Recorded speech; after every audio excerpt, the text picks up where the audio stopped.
Welcome to share this very short video from Hebrews chapter 1 verse 4. We know that in Christianity the most important and essential and fundamental thing for salvation is to know the identity of Jesus Christ. Here we read in verse 4 in Hebrews chapter 1 verse 4. He says, having become, that means Jesus, so much better than the angels, as he has by inheritance obtained a more excellent name than they. We can underline so much better. By how much? He says, as he has by inheritance. He is equivalent to his Father, equivalent to God. He inherits the infinite wealth, heavenly wealth, and earthly wealth of his Father. And in verse 5 he says, for to which of the angels did he ever say, to which of the angels did God say, you are my son? People think the angels are sons of God. They are not. That's why in the verse to come we will see who they are. You are my son, today I have begotten you. And again, I will be to him a father, and he shall be to me a son. And in verse 6, but when he again brings the firstborn into the world, he says, the firstborn here is not Michael. The firstborn is the first one who resurrected from the dead. That is Jesus after he completed the redemption, the salvation on the cross. He says, let all the angels of God worship him. How can he be Michael, the archangel, if all the angels of God worship him? Can angels worship angels? The angels only worship God. And of the angels, who are the angels? He says, who makes his angels spirits and his ministers a flame of fire. They are there as messengers of God, to fulfill or to serve God, to fulfill what God wants them to do and to serve God. But to the Son he says, your throne, O God, your throne, O God, is forever and ever. Can God say to the archangel Michael, your throne, O God, is forever and forever?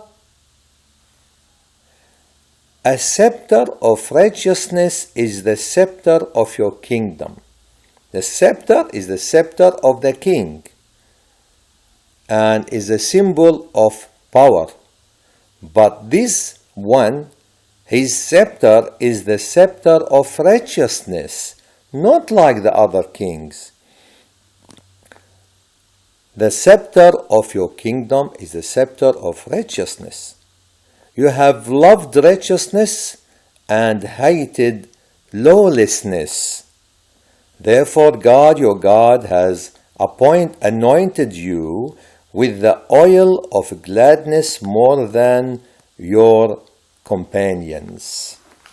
This is different because it says in Colossians chapter 2 verse 3, in him, in Jesus, are hidden all the treasures of wisdom and knowledge. And also in verse 9, for in him dwells all the fullness of the Godhead bodily. All the fullness. And in verse 10, and you are complete in him who is the head of all principalities and power. And in Psalm 2 verse 7, It says, I will declare the decree. What is the decree? The decree. The Lord has said to me, you are my son. Today I have begotten you.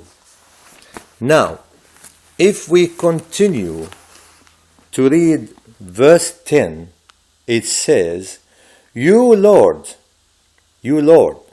calling Jesus Lord, in the beginning laid the foundation of the earth. All the creations, heaven and earth and everything was created in Jesus.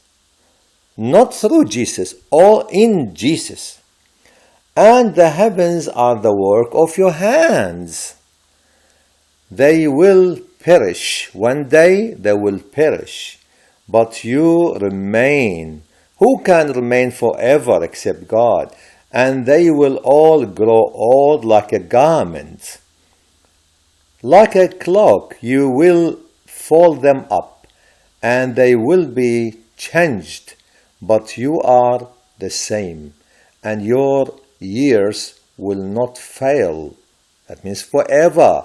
But to which of the angels has he ever said, sit at my right hand, I will make your enemies your footstool?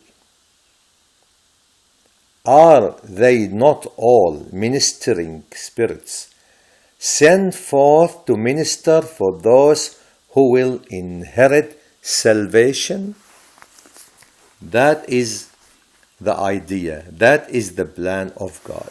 And when Peter preached he mentioned in chapter 4 verse 12, he said, nor is there salvation in any other, for there is no other name under heaven given among men by which we must be saved. We must be saved. Thank you.